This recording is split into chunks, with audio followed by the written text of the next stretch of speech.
So we will continue our discussion on IC engine, and today again we will discuss about diesel cycle, Otto cycle, diesel interval. We have discussed about the Otto cycle, the standard cycle which is used to approximate the different processes in a 4-stroke cycle SI engine is the Otto cycle.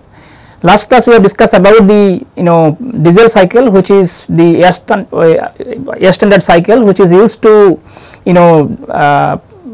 represent different processes in a 4-stroke cycle diesel engine, and we have quantified the thermal efficiency for the diesel cycle, and we have also discussed that Otto cycle is known as constant volume cycle, while combustion process is represented by a constant volume process, while diesel cycle is known as constant pressure cycle, where the combustion process is represented by a constant pressure process. So if we try to recall that we have seen that efficiency of the diesel cycle, that the thermal efficiency of the diesel cycle can be written 1 minus, that is we did not do a few steps. So to arrive the final expression, rather I can write the final the expression of the efficiency of the thermal efficiency of the diesel cycle is 1 minus T4 minus T1 if I by T3 minus T2 into K. So I discussed that if we do more steps, a few more steps, then I will be able to arrive at the final expression, which is nothing but 1 minus 1. So rather instead of writing the final expression of the diesel cycle, let us first let us try to do that steps, I mean, so that we can arrive at the final expression. So you know that we have defined a few terms, that is beta is the cut-off ratio, which is known as cut-off ratio, that is the change in volume during the combustion process, that is constant pressure heat addition process, and that is very important, that is known as V3 by V2. So beta is equal to V3 by V2 is equal to T3 by T2. Similarly, compression ratio RC, that is defined as the volume VDC by volume TDC, that is V1 by V2. So that is what we have defined, that is equal to T1, that we will write in terms of ideal gas relationship. Fine. So can we write the efficiency, thermal efficiency of diesel cycle in terms of these two parameters, that is cut-off ratio and the compression ratio. So this is the compression ratio. If I try to recall that the PV diagram, that T4 will be equal to, I mean, so I can do a few more steps so that we can arrive at the final expression 1 minus T1 into T4 by T1. I can take T1 outside and divide by, again I can take T2 outside, T3 by T2 minus 1 into K.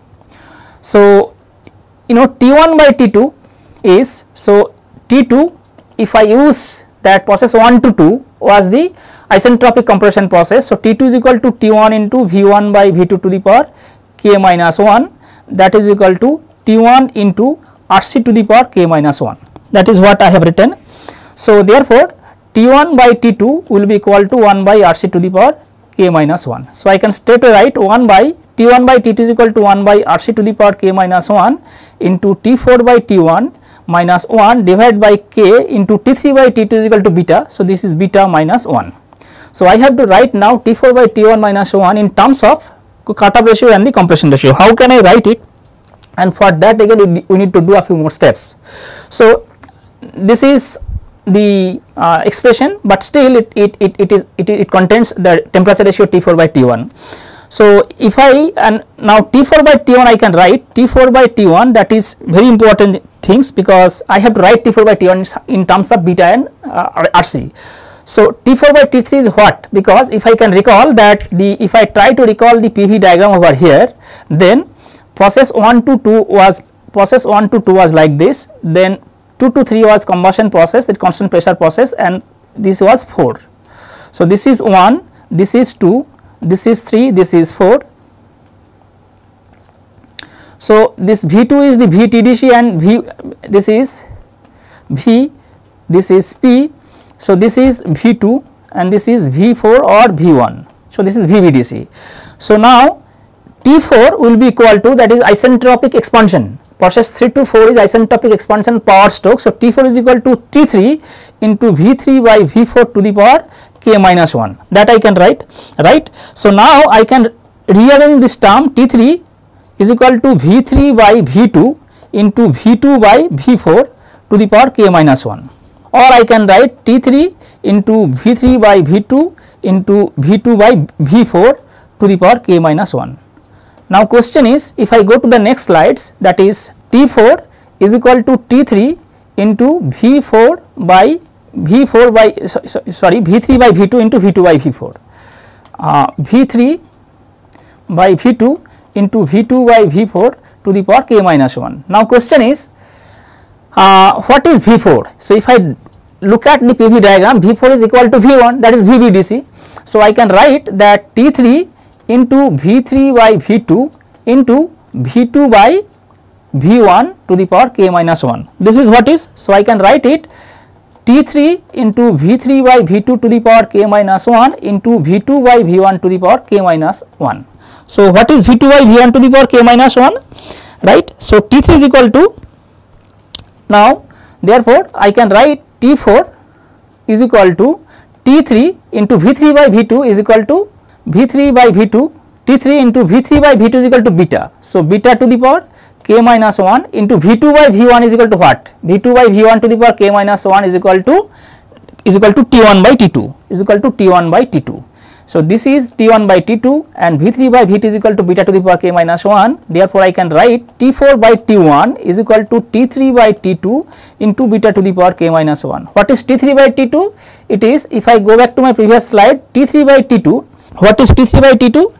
T3 by T2 is equal to V3 by V2 into beta to the power k minus 1, that is beta into beta to the power k minus 1, that is beta to the power k. So if I replace the value of T4 by T1 in the expression of thermal efficiency, so I can obtain the final expression eta thermal diesel equal to 1 minus 1 upon Rc to the power k minus 1 into beta to the power k minus 1 divided by k into beta minus 1. That is what we wrote last class, but without doing this intermediate steps. So without doing this intermediate steps, straight away we have written the final step, that the thermal efficiency of the diesel cycle can be written in terms of compression ratio and the cut-off ratio. Now question is, if I compare, and that is what I have discussed, that if we compare this efficiency with the efficiency of a Otto cycle, where efficiency of the Otto cycle, that the thermal efficiency of the Otto cycle, is equal to 1 upon Rc to the power k, right, that is 1 upon 1 by Rc to the power k. So this is very important, that thermal efficiency of the Otto cycle is basically 1 upon 1 by Rc to the power k minus 1, not k.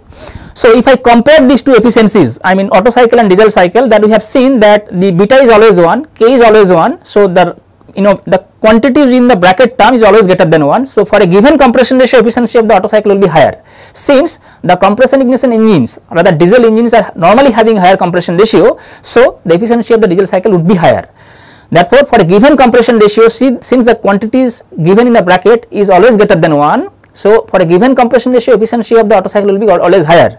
But since the diesel engines are having higher compression ratio, so the efficiency of the diesel cycle will be higher than the Otto cycle, and that is why constant pressure combustion, constant volume combustion, is more efficient than the constant pressure combustion. That is what we have written.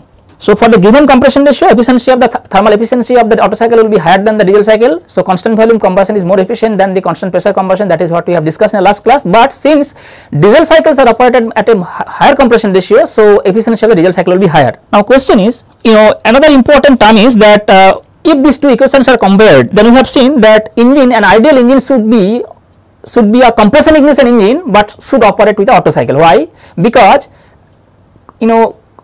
logic is quite straightforward, that since Otto cycle is having higher efficiency and compression ignition engines are normally having higher compression ratio, so an ideal engine an engine should be operated ideally, rather an engine should be ideally a compression ignition engine and should operate with the Otto cycle.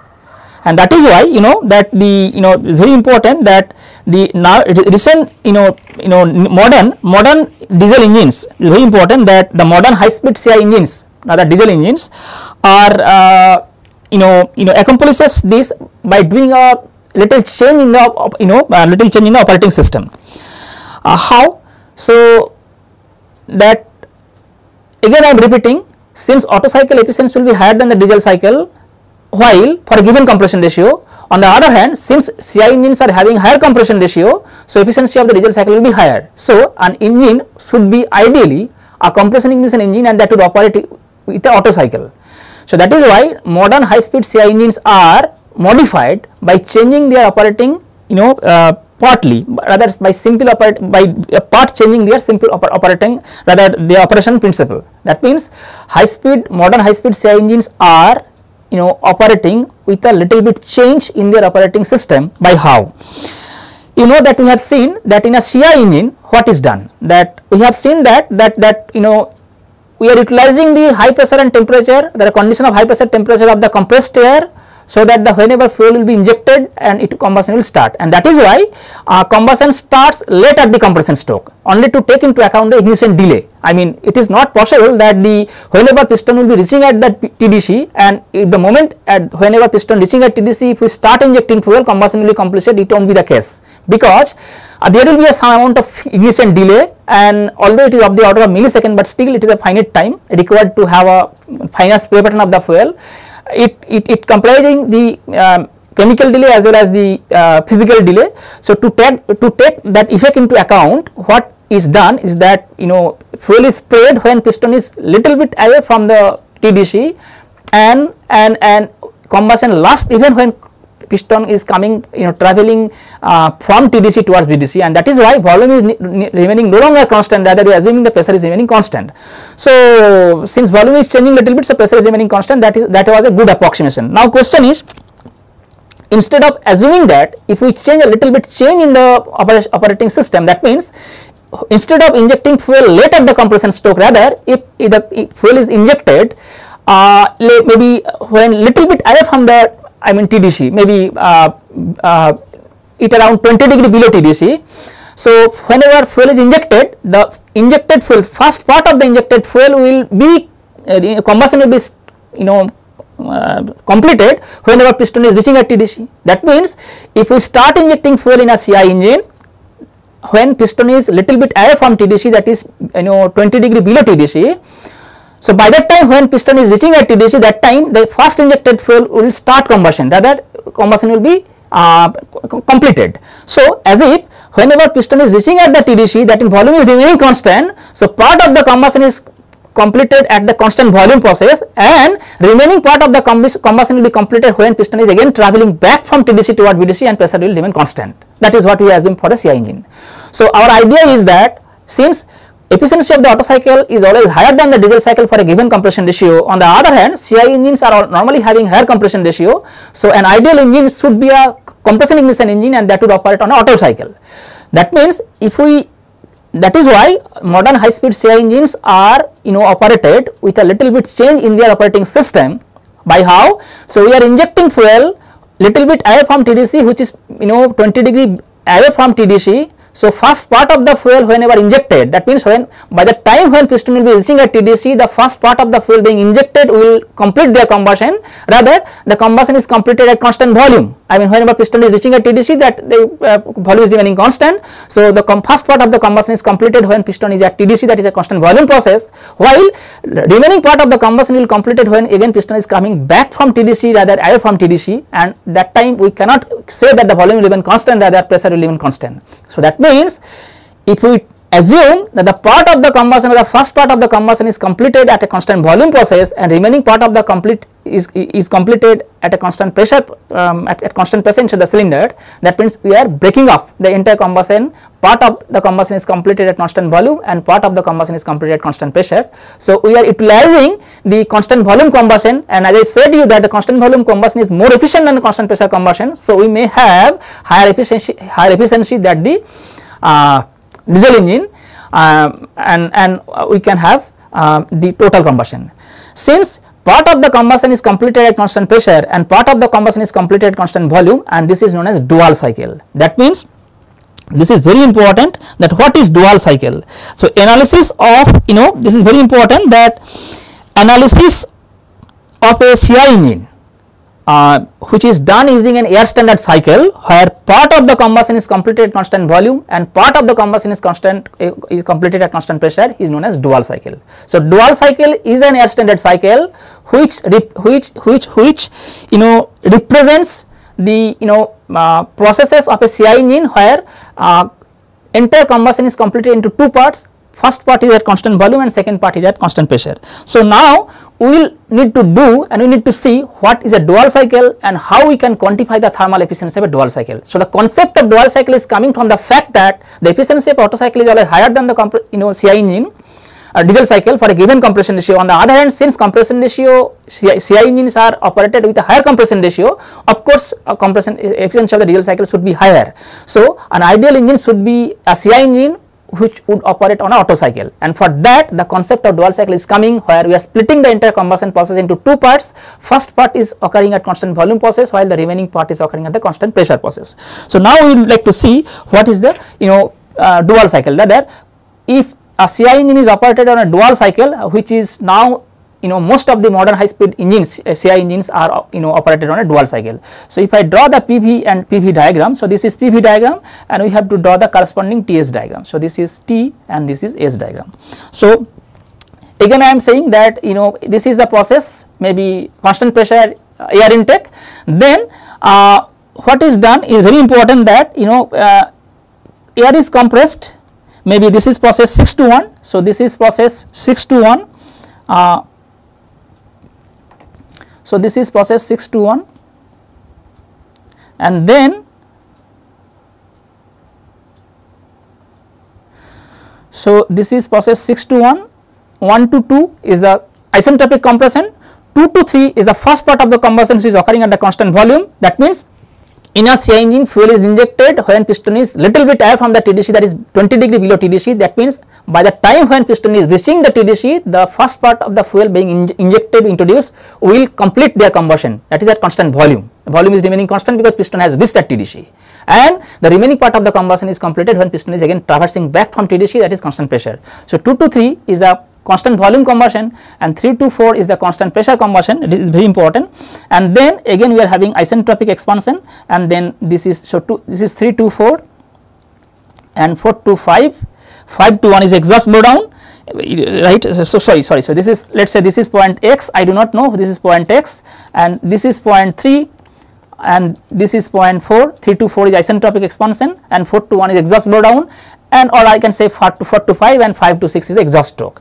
So if I draw the corresponding TS diagram, process 1 to 2 is the isentropic process, so entropy will remain constant. Then process 2 to 3, 2 to X is a constant volume heat addition process, so temperature will go high, that I do not know. And again X to 3 is again constant pressure heat addition, so again temperature will go high, but we need to know the slope. So this is 3, maybe 3, and then 3 to 4 is again isentropic process, and then 4 to 1 is the 3 to 4 is isentropic process, and 4 to 1 is exhaust blowdown, right. 4 to 1, this is 4 to 1, so this is 1 to 2. So this is the PV and TS diagram for a dual cycle. Why it is dual cycle? Because the combustion is split into two parts. First part is 2 to X, where is a constant volume heat addition. So 2 to X is constant volume heat addition. The combustion is represented by constant volume heat addition, that represent dual cycle, that represent Otto cycle, while X to 3 constant pressure heat addition. This constant pressure heat addition. Now one ratio is defined here, pressure ratio. So just like a CI engine we have defined cutoff ratio, change in volume, but here we have defined on pressure ratio. What is pressure ratio? Pressure ratio is defined as the ratio of as the rise in pressure during combustion. So this is defined as the rise in pressure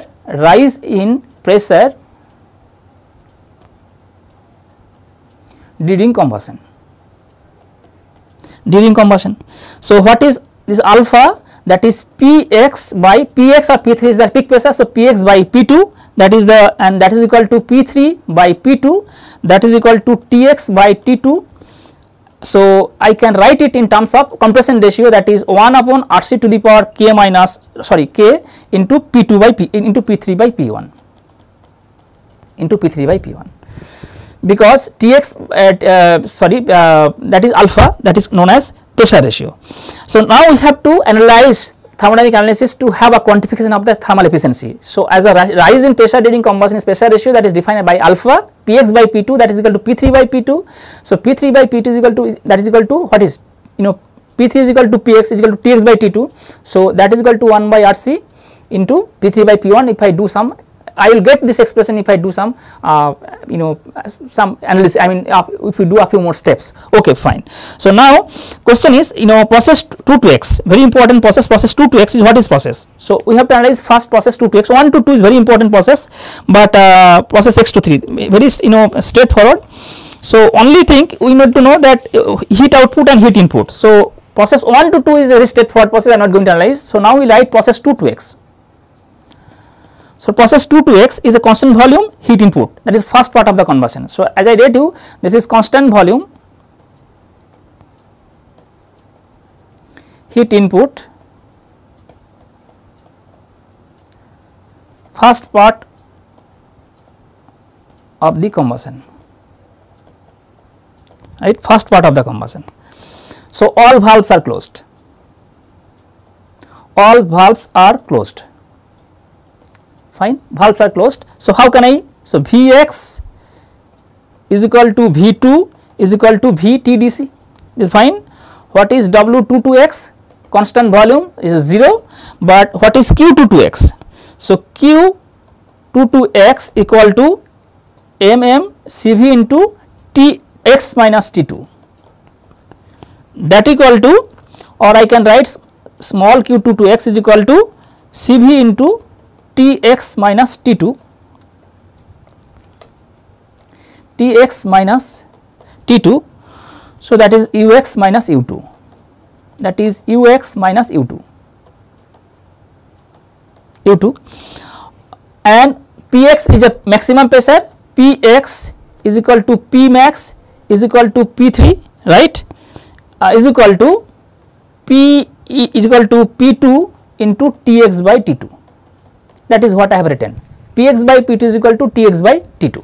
So, Px is equal to Pmax is equal to P3 is equal to Tx by T2. So, this is the process 2 to x, constant volume heat addition, that is the first part of the combustion where pressure ratio is defined as a rise in pressure during combustion, that is Px by P2 is equal to P3 by P2 is equal to Tx by T2. If we do a few more steps, it is highly possible to arrive at that expression, that 1 by Rc to the power k into P3 by P1, fine. So, next process is, I did not do the analysis of process 1 to 2, process 1 to 2 is straightforward, process 6 to 1 is again straightforward. I did this analysis for the Otto cycle and diesel cycle. Again we are assuming active and ideal gas, and we are using the ideal gas relationship to obtain the pressure and temperature at the end of each and every stroke, fine.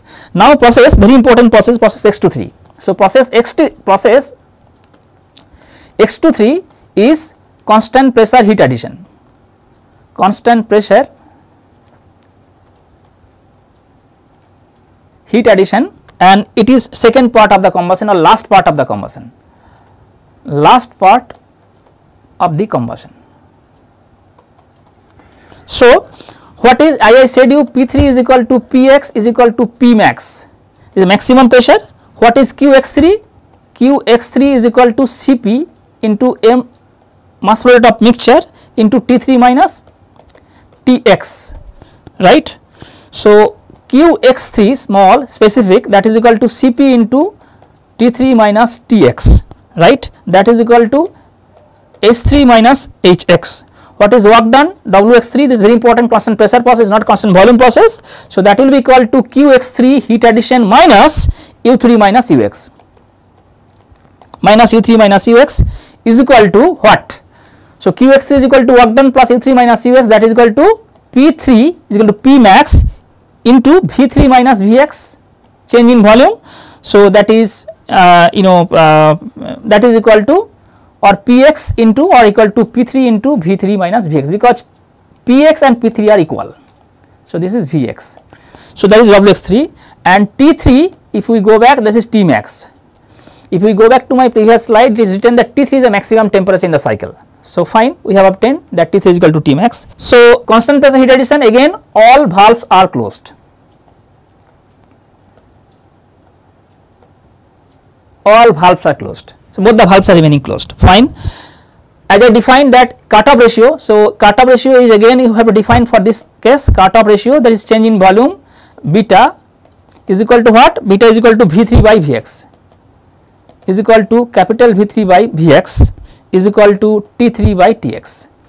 So, T3 by Tx. So, this is the cutoff ratio. So, what is the net heat input in the system? That is what we need to know, because ultimately you have to calculate the thermodynamic efficiency. What is the heat input? What is the heat input in the system? So, total heat input Q in, that is at constant volume process plus constant pressure process. So, Cv into, that is Q 2 to x plus Q x to 3 at constant first part of the combustion plus second part of the combustion. So, that is equal to Ux minus U2 plus S3 minus Hx, S3 minus Hx. So, Ux minus U2 is the heat addition in the first part of the combustion, where S3 minus Hx is the heat addition in the second part of the combustion, that is Q2 to x Ux3. That is very straightforward. Fine. So, how can I now calculate efficiency? Because heat output from the system is straightforward. What is the heat output from the system? Now, process 4 to 1 is the process 4 to 1, that is constant volume heat rejections. Constant volume heat rejection, that is what we have derived in the last class. So, what is that? Q out will be equal to Cv into T4 minus T1. Constant volume heat addition, constant volume heat rejection, so Cv into T4 minus T1. So, now if I write the thermal efficiency of the system, so what will be the thermal efficiency of the dual cycle? What is the thermal efficiency of the dual cycle? Very important. So, what is? So, W net by Q in, W net by Q in, that is the thermal efficiency of the dual cycle, sorry. So, that will be equal to nothing but 1 minus Q out divided by Q in. So, what is Q out? 1 minus Cv into T4 minus T1, then divide by what is Q in. This is very important, you have to write what is Q in. So, what is, if I go back to my previous slide, what is Q in? Ux minus U3, that is, so that is what is Cv into Tx minus T2.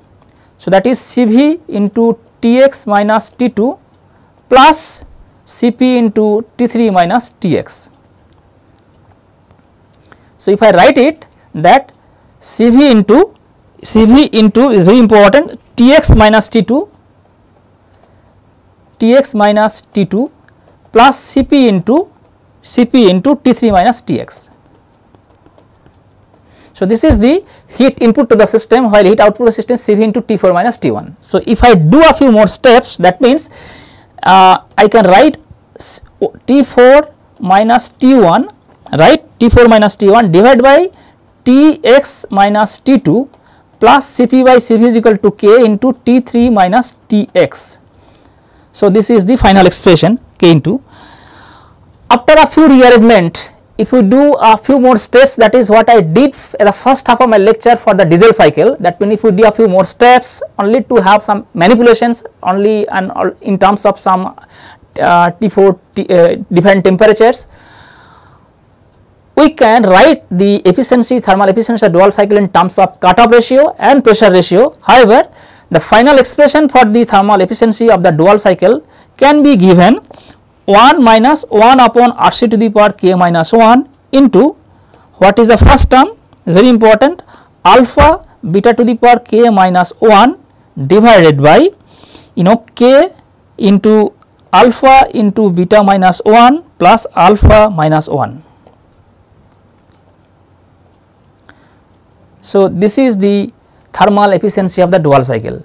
So, I can come from this step to this step, I can come from this step to this steps, and for that we have to do a few more steps, we have to do a few rearrangement, and eventually we will arrive at the efficiency of the dual cycle will be 1 minus 1 upon Rc to the power k minus 1 into alpha to the power beta, alpha beta to the power k minus 1 divided by this quantity. That means we have established the efficiency of a dual cycle in terms of compression ratio, cutoff ratio and the pressure ratio. Fine. So, now question is, that means we have seen, so we have first we have discussed about Otto cycle, where the combustion process is represented by a constant volume process. Second, we have discussed about the diesel cycle, where we have represented the combustion process by a constant pressure process. We have seen, by comparing the efficiencies of Otto and diesel cycle, we have seen that the efficiency of the dual cycle is always higher than the diesel cycle for a given compression ratio. But since the compression ratio, the efficiency of the diesel cycle is always, Otto cycle is always higher than the diesel cycle for a given compression ratio. But for the diesel cycle, rather for the compression, since the compression ignition engines are having higher compression ratio as compared to that of the SI engines, then efficiency of the diesel cycle will be always higher. And keeping that in mind, it is suggested that an engine ideally should be a CI engine, because it is having higher compression ratio, it should get higher compression efficiency, but it would operate in Otto cycle, because Otto cycle is having higher efficiency than the diesel cycle for a given compression ratio. So whatever is the compression ratio, Otto cycle will always give the higher efficiency. That is why constant volume combustion is more efficient than the constant pressure combustion. Considering that aspect, modern high speed CI engines are operated using a little bit change in their operational procedure, operating cycle. By how? That is what I have discussed, that what is done during the combustion process for a CI engine. Fuel is injected when piston is late part of the compression strokes. That means piston is very close to the TDC, only to take into account the ignition delay, that is the physical delay plus the chemical delay. But instead of doing so, if we ignite fuel when piston is little bit away from TDC, that is 20 degree below TDC, so that the first part of the fuel being injected or introduced into the cylinder, the combustion of that first part of the fuel being introduced or injected in the cylinder will be completed whenever piston will be reaching at the TDC. That is as if the first part of the combustion is completed at the constant volume, because piston is reaching at TDC, while the second part of the last part of the combustion will be completed when piston is again traveling back from TDC toward VDC. And by this we can split the entire combustion into two parts. First part is the constant volume combustion and second part is the constant pressure combustion. Since we are having a constant volume combustion in this cycle and constant pressure combustion in the cycle, we are calling it dual cycle. That is, we are having dual combustion. And since we are having a constant volume combustion, so efficiency of the dual cycle should be higher, because it as I said you, the constant volume combustion is more efficient than constant pressure. And we have seen how we can represent the pressure volume change in pressure volume in the during the in the engine cylinder during different stroke in a PV diagram as well as the TS diagram. And from there we have tried to quantify the thermal efficiency of the dual cycle, and for that we have tried to quantify. We didn't discuss about a few processes like process 6 to 1, process 1 to 2, because these are straightforward process. Similarly, process 3 to 4, because we have discussed these processes in the context of discussion of Otto cycle as well as the diesel cycle. But here two important processes are process 2 to X, the first part of the combustion when volume remaining constant, while second part of the combustion is the X to 3, that is constant pressure combustion where pressure is remaining constant. And we have included in both these processes we are having heat input to the system. So we have quantified total heat input to the system. On the other hand, process 4 to 1 is the heat rejection process, exhaust blow down. So we have quantified that what is the heat ejected from the system, and doing this we have quantified the thermal efficiency, and we have derived the expression of thermal efficiency in terms of different temperature. But if we do a few more steps, then we will be able to arrive at the final expression in terms of compression ratio, cutoff ratio and pressure ratio. So with this I stop here today, and we will discuss that for a given compression ratio, if we try to compare the efficiency of all these cycles, then we will be able to show that the efficiency of the Otto cycle is greater than dual, greater than diesel. And if we consider that, because compression ratio, so while you are considering a same compression ratio, then we will be able to show that the efficiency of the diesel Otto cycle is greater than dual, greater than diesel. But compression ratio is not same for all the cases, so compression ratio will be changed. So that is why considering same compression ratio is not an ideal case, rather you can consider same peak pressure, and for that we will be able to show that efficiency of the diesel cycle greater than dual, greater than Otto. So with this I stop here discussion today, and I will continue our discussion in the next class. Thank you.